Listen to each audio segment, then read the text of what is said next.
देखिए, business communication का मैंने पहला और दूसरा लेक्चर बना के तैयार कर दिया।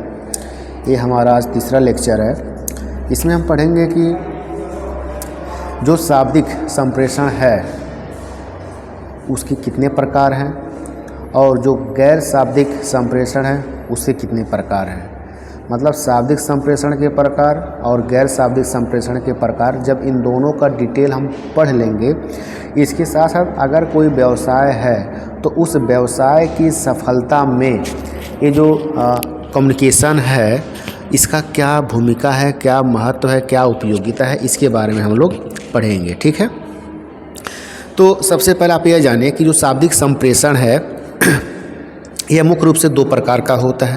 पहला होता है मौखिक संप्रेषण और दूसरा होता है लिखित संप्रेषण। आई रिपीट, जो शाब्दिक संप्रेषण होते हैं यह दो प्रकार के होते हैं। पहला है मौखिक संप्रेषण, दूसरा है लिखित संप्रेषण। मौखिक संप्रेषण और लिखित संप्रेषण, इन दोनों को समझने से पहले हम यह समझेंगे कि शाब्दिक संप्रेषण होता क्या है। शाब्दिक का मतलब क्या होता है? शब्द। मतलब जब हम अपनी बात किसी दूसरे व्यक्ति से कहते हैं या दूसरा व्यक्ति हमसे कोई बात कहता है तो उसमें शब्द होते हैं, अक्षर होते हैं। जब शब्द के माध्यम से, बात के माध्यम से, भाषा के माध्यम से जब अपनी भावनाओं को, अपने विचार को इधर से उधर ट्रांसफ़र किया जाता है, पहुंचाया जाता है, तो मेरा शाब्दिक संप्रेषण है। ठीक है। उसी का प्रकार है एक मौखिक संप्रेषण और लिखित संप्रेषण। मौखिक का मतलब क्या?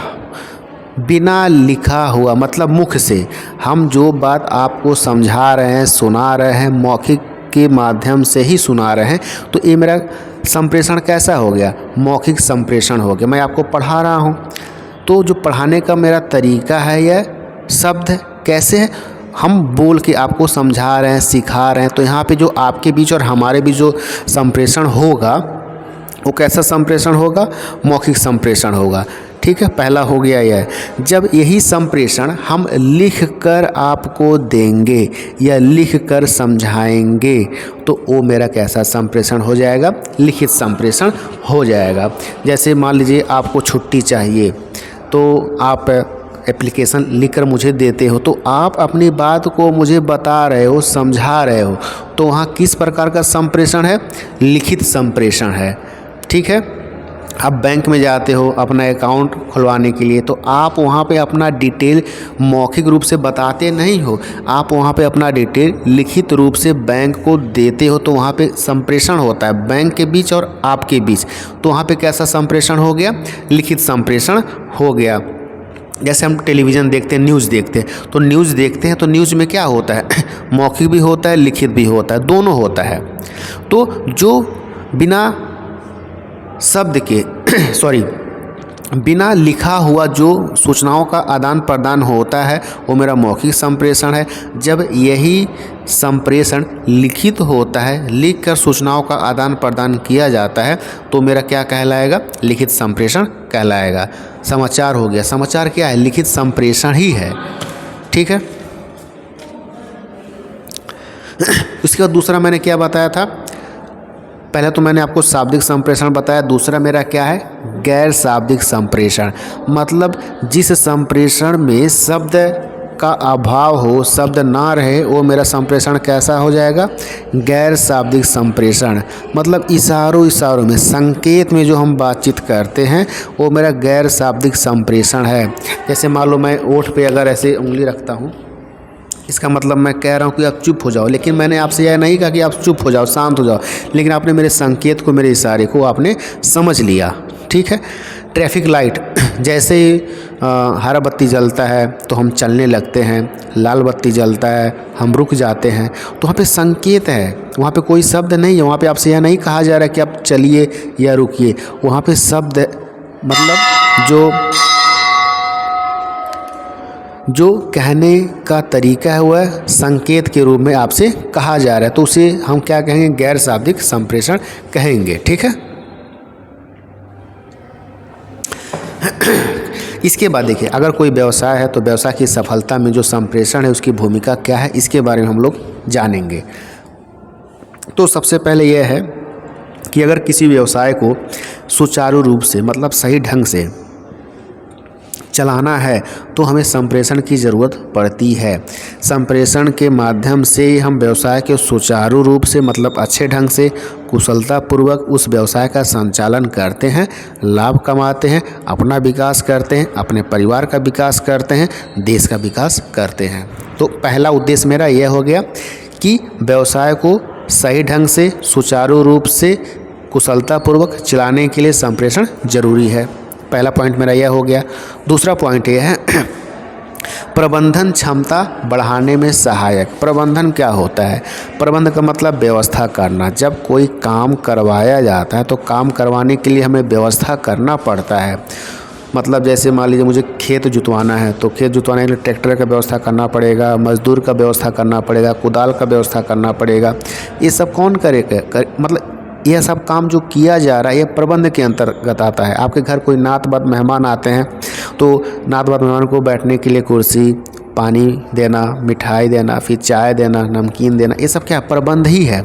और जो यह कार्य करता है या जिसके अनुसार यह कार्य किया जाता है वो प्रबंधक कहलाता है।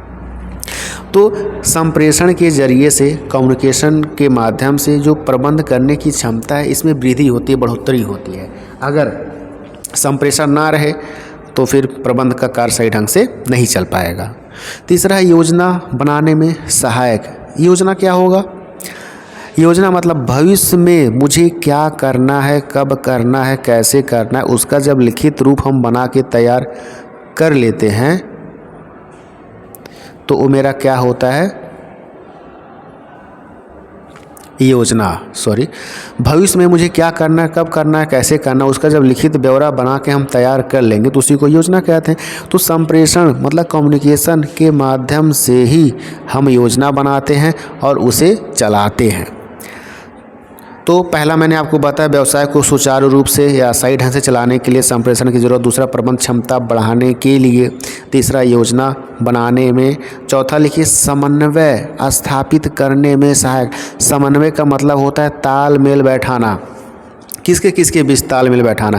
भाई व्यवसाय एक अकेले व्यक्ति से तो चलता नहीं है, उसमें बहुत सी गतिविधियां होती हैं, बहुत से कर्मचारी कार्य करते हैं, तो उनके बीच हमें तालमेल बैठाना पड़ेगा। जब तक तालमेल बैठेगा नहीं व्यवसाय सही ढंग से नहीं चल पाएगा। ठीक है, तो तालमेल बैठाने के लिए हमें क्या करना पड़ेगा? संप्रेषण का सहारा लेना पड़ेगा। ठीक है। पांचवा है मनोबल में वृद्धि के लिए भी संप्रेषण बहुत ज़रूरी है। मनोबल मतलब आत्मविश्वास मन का बल कैसे बढ़ेगा? संप्रेषण के माध्यम से ही बढ़ेगा। आपसे मैंने कोई प्रश्न पूछा, आपने उसका जवाब दे दिया तो हम कहते हैं शाबाश, वेरी गुड। तो जो ये हम कह रहे हैं इससे क्या हो रहा है? आपके मन का बल बढ़ रहा है। तो कर्मचारियों के मनोबल में बढ़ोतरी के लिए, वृद्धि के लिए हमें संप्रेषण का सहारा लेना पड़ता है।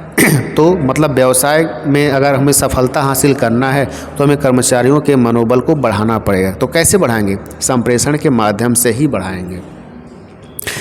प्रतियोगी सूचना प्राप्ति में सहायक। देखिए व्यवसाय जब चलता है तो अकेला तो आपका व्यवसाय चलता नहीं है।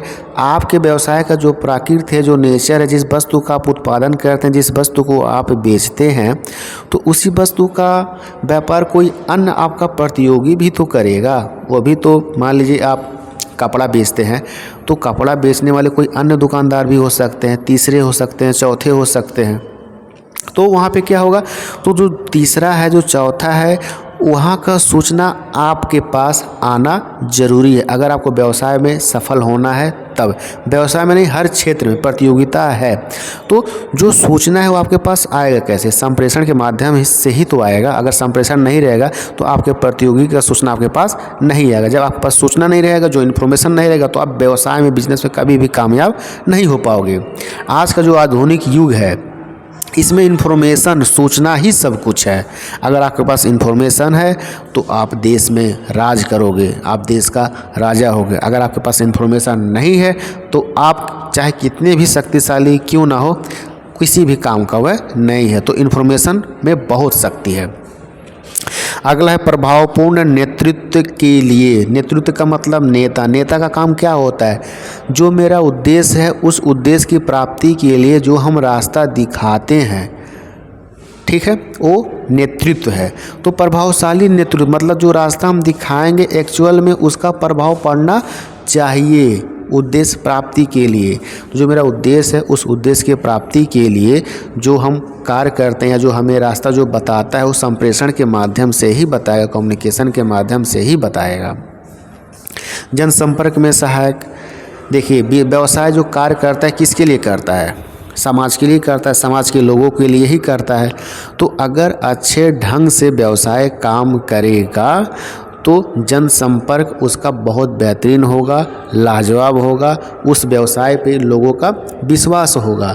अगर वह जनसंपर्क नहीं करता है, मतलब जन से संपर्क नहीं करता, तो उस व्यवसाय के बारे में लोगों को जानकारी पता होगा ही नहीं। जब जानकारी पता नहीं होगा तो व्यवसाय सही ढंग से चल ही नहीं पाएगा, प्रोडक्ट का बिक्री होगा ही नहीं, बिक्री नहीं होगा, लाभ नहीं कमाएगा। तो ये जो 8 पॉइंट मैंने आपको बताया, ये एक व्यवसाय के सफलता में जो संप्रेषण की भूमिका है, इम्पोर्टेंस है, ये बहुत ज़रूरी है। पहला मैं रिपीट कर दे रहा हूँ, पहला मैंने बताया कि व्यवसाय को सुचारू और कुशल संचालन के लिए, दूसरा प्रबंध क्षमता बढ़ाने के लिए, तीसरा योजना बनाने में, चौथा समन्वय स्थापित करने में, पाँचवा मनोबल बढ़ाने में, छठवां प्रतियोगिता सूचना प्राप्त करने में, सातवां प्रभावपूर्ण नेतृत्व के लिए, और लास्ट है 8वां जनसंपर्क के लिए। 8 पॉइंट आपको याद करने पड़ेंगे। आप वीडियो को पॉज करके या बैकवर्ड फॉरवर्ड करके जो पॉइंट्स मैंने बताए इसे नोट कर लीजिएगा। ठीक है, अगला क्वेश्चन देखते हैं क्या है। 2014 में एक प्रश्न और आया है, define communication, discuss the importance of communication. संप्रेषण को परिभाषित कीजिए और संप्रेषण के महत्व की विवेचना कीजिए। तो अभी मैं इससे पहले जो 8 पॉइंट बताया वो क्या है, महत्व ही है, इम्पोर्टेंस ही है, और संप्रेषण तो मैं आपको पहले ही बता चुका हूँ। तो इससे इस क्वेश्चन का जो आंसर वो ऑलरेडी कवर है। 2015 में क्वेश्चन था, व्हाट इज़ ओरल कम्युनिकेशन, मौखिक संप्रेषण क्या है और मौखिक और लिखित संप्रेषण में अंतर बताइए। तो मौखिक संप्रेषण ऑलरेडी मैंने समझा दिया, और मौखिक संप्रेषण क्या है ये भी मैंने बताया, लिखित संप्रेषण क्या है ये भी मैंने बताया। अब अंतर जानना जरूरी है, तो अंतर जानने के लिए आप ध्यान से सुनिए। मौखिक संप्रेषण में क्या होता है कि जो सूचनाओं का आदान प्रदान होता है वह मुंह से बोलकर होता है, और लिखित में क्या होता है, जो सूचनाओं का आदान प्रदान होता है वह लिखित होता है। पहला अंतर मेरा यह हो गया। दूसरा, मौखिक संप्रेषण का जो एग्जाम्पल है, जैसे भाषण देना, सभाएं, मैं जो आपको पढ़ा रहा हूँ भी क्या है, मौखिक संप्रेषण ही है।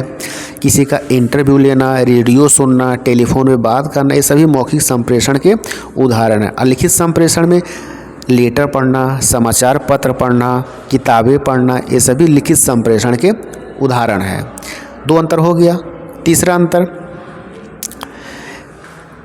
मौखिक संप्रेषण में जो संचार होता है वह मौखिक रूप होता है, और लिखित में जो संप्रेषण होता है वह लिखित रूप होता है। अगला देखिए, जो मौखिक संप्रेषण है उसका लागत बहुत कम होता है, उसमें पैसा बहुत कम लगता है। जब लागत कम लगेगा तो व्यवसाय के लिए अच्छा है। लेकिन जो लिखित संप्रेषण है उसमें लागत ज़्यादा है, शब्दों को लिखना, टाइप करना, प्रिंट करना, उसमें पैसा लगता है। तो लिखित संप्रेषण खर्चीला है, मौखिक संप्रेषण कम लागत है, मतलब कम खर्चीला है। अगला, मौखिक संप्रेषण में समय की बचत होती है। जो बात है मैं आपको तुरंत कह के सुना दे रहा हूँ तो मेरा समय बच रहा है। इसी को जब लिख के हम सुनाएंगे तो लिखने में मेरा समय जाएगा, समय की बर्बादी होगी, समय ज़्यादा लगेगा। तो मौखिक संप्रेषण में समय की बचत होती है, लिखित संप्रेषण में अधिक समय लगता है, वहाँ पर समय की बचत नहीं होती है। मौखिक संप्रेषण अधिक प्रभावी होता है और लिखित संप्रेषण कम प्रभावी होता है। इसका मतलब क्या, जो बात मैं आपको कह रहा हूँ, जो बात मैं आपको सुना रहा हूँ, इसका प्रभाव आपके ऊपर बहुत ज़्यादा पड़ने वाला है। लेकिन जो लिखित रहता है, लिखित का प्रभाव उतना नहीं रहता। जैसे किताब है, किताब आप लेके कितना भी पढ़ लो, 3 बार 4 बार 5 बार पढ़ लो, उसका इफ़ेक्ट, उसका प्रभाव आपके ऊपर उतना अच्छा नहीं रहेगा जितना क्लास में मौखिक रूप से आपको समझाया जाता है, पढ़ाया जाता है। उसका इफ़ेक्ट, उसका प्रभाव कुछ और ही होगा। और स्वयं किताब से पढ़ेंगे उसका प्रभाव आपको खुद पता चल जाएगा कि कौन ज़्यादा समझ में आया और कौन ज़्यादा हमारे लिए महत्वपूर्ण है। ठीक है, अगला पॉइंट देखिए क्या दिया हुआ है। देखिए, मौखिक संप्रेषण में जो कम्युनिकेशन के 2 कम से कम 2 व्यक्ति चाहिए, 2 पक्ष होने चाहिए। तो मौखिक संप्रेषण में दोनों पक्ष का होना ज़रूरी है, मतलब अगला जो कह रहा है और दूसरा जो सुन रहा है, तो दोनों का होना ज़रूरी है। दोनों में से अगर कोई भी ना रहे तो वहाँ पे मौखिक संप्रेषण हो ही नहीं पाएगा। लेकिन लिखित संप्रेषण में ऐसा नहीं है, हमें जो बात कहना रहता है उससे हम नोट डाउन कर लेते हैं, लिख देते हैं, और जिसे भेजना रहता है बाई पोस्ट या जैसे मन आए वैसे हम उसे हैंड ओवर कर देते हैं। मौखिक संप्रेषण में जो आपको आंसर, जो उत्तर, जो आपके प्रश्न का जवाब रहता है तुरंत मिल जाता है, लेकिन लिखित में समय लगता है, मिलता है लेकिन समय लगता है। मौखिक मान लीजिए हम पूछते हैं कि आपका नाम क्या है, आप तुरंत मुझे नाम बता दोगे, लेकिन यही जब हम लिख के भेजेंगे आपका नाम क्या है, तो आपके पास जाएगा, पढ़ोगे, फिर आप लिखोगे, फिर मेरे पास भेजोगे, तो आपका आंसर आएगा, लेकिन उसमें समय लगता है। अगला देखिए, मौखिक संप्रेषण गोपनीय रह सकता है। हम आपसे जो बातचीत कर रहे हैं यह गोपनीय रह सकता है। कोई मान लीजिए आप और हम 2 लोग बातचीत कर रहे हैं, कोई तीसरा व्यक्ति नहीं सुन पाएगा, नहीं समझ पाएगा जब तक आप या हम ना बताएं। लेकिन जो लिखित सूचना रहता है उसका गोपनीयता बरकरार रखने में बहुत मुश्किल होता है। कोई भी लेटर, कोई भी कागज़, कोई भी समाचार पत्र पढ़ के उस सूचना या इन्फॉर्मेशन को वह हासिल कर लेगा। ठीक है, अब देखिए जो मौखिक संप्रेषण है यह साक्ष्य के रूप में प्रयोग नहीं होता। मैं जो आपसे बात कह रहा हूँ या मैं प्रॉमिस कर रहा हूँ या मैं वचन देता हूँ, तो आगे चल के मैं इस बात से मुकर भी सकता हूँ, लेकिन जो बात, जो प्रॉमिस लिखित संप्रेषण में रहता है वह साक्ष्य के रूप में प्रयोग होता है और उससे आप आगे मुकर नहीं सकते हैं। तो ये बेनिफिट है। तो यहाँ पे हमने लिखित संप्रेषण और मौखिक संप्रेषण का अंतर हमने पढ़ लिया। अगला देखें क्या दिया हुआ है। आज सोच रहे थे इसे ख़त्म ही कर दें, जो बिजनेस कम्युनिकेशन का जो इम्पोर्टेंस जो एग्ज़ाम में आया है। अगला क्वेश्चन देखिए, 2015 में आया है, संप्रेषण प्रवाह की चारों विधियों में किसे आप सर्वाधिक महत्वपूर्ण समझते हैं और क्यों? 2015 में क्वेश्चन आया है, which of the 4 type of communication flow do you consider as most important and why? तो यहाँ पे जो लिखित संप्रेषण है या जो मौखिक संप्रेषण है, इसके बारे में तो आपको मैंने पढ़ाया, समझाया। तो उसके आधार पे आपको जो इसमें से ज़्यादा इम्पोर्टेंट लगे, जो आपके लिए ज़्यादा फ़ायदेमंद लगे, उसी के बारे में यहाँ पे लिख देना है। जैसे यहाँ पे देखिए लिखित संप्रेषण में कुछ लाभ दिए हुए हैं। देखिए पूछ रहा है कि सर्वाधिक महत्वपूर्ण समझते हैं और क्यों, तो उसका लाभ लिखना पड़ेगा, मेरिट लिखना पड़ेगा, गुण लिखना पड़ेगा, तभी जाके आपका आंसर यहाँ पे पूरा होगा, कंप्लीट होगा। तो लिखा क्या है, लिखित संचार मतलब संप्रेषण विस्तृत संदेशों की स्थिति में उपयोगी होता है। ठीक है, लिखित संप्रेषण द्वारा संदेशों को आसानी से समझा जा सकता है। ठीक है, संदेश को पूर्णतः समझने के लिए चित्र एवं संख्याओं का उपयोग किया जाना संभव होता है। ठीक है, अधिक दूरी के स्थानों के लिए लिखित संप्रेषण उपयोगी होता है। ठीक है, मान लीजिए हम हैं, कोई व्यक्ति हमसे बहुत दूर है, 100 किलोमीटर 200 किलोमीटर दूर है, तो उससे तो हम मौखिक संप्रेषण कर नहीं पाएंगे। हाँ, इस समय फ़ोन चल गया वो अलग बात है, लेकिन अगर उसका तो कोई रिकॉर्ड रहता ही नहीं है, साक्ष्य के रूप में हम प्रयोग कर ही नहीं पाएंगे। हाँ, कहोगे सर आवाज़ रिकॉर्ड कर लेंगे, तो उसे भी एडिट आसानी से किया जा सकता है, तो विश्वसनीय नहीं रहता है वो। तो यहाँ पर हम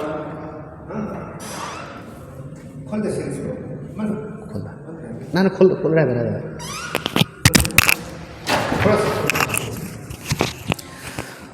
तो जो व्यक्ति हमसे दूर बैठा रहता है उससे हम बातचीत करने के लिए लेटर का ही प्रयोग करेंगे। ठीक है, बस इतना ही रहने दे रहे हैं, बाकी हम आगे पढ़ेंगे।